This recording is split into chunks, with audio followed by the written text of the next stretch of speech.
l'IPEVA vient de publier une nouvelle étude sur le marché du siège. On comprend dans cette famille de produits les canapés, les banquettes et les fauteuils.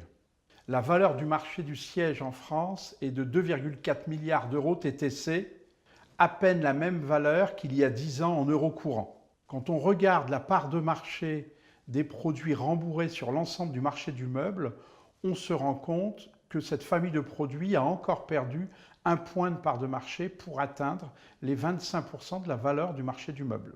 Sur cette période, c'est la cuisine et la literie qui prennent des parts de marché à cette famille du rembourré.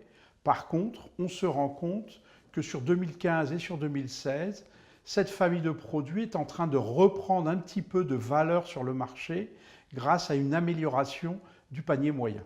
Autrefois dominé par les produits revêtus en cuir, le marché du siège est maintenant un marché largement orienté tissu. 50% des ventes de sièges correspondent à un revêtement tissu, alors qu'il y a à peine 20 ans, 40% étaient revêtus de tissu.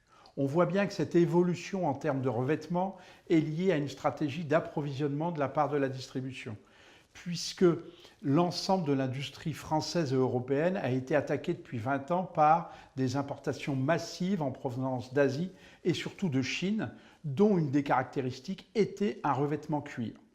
Que reste-t-il maintenant comme industrie nationale du siège? On voit bien qu'il nous reste une industrie haut de gamme avec un savoir-faire, soit sur du tissu, soit sur du cuir, mais avec donc une énorme création de valeur et une nécessité de développer les marques.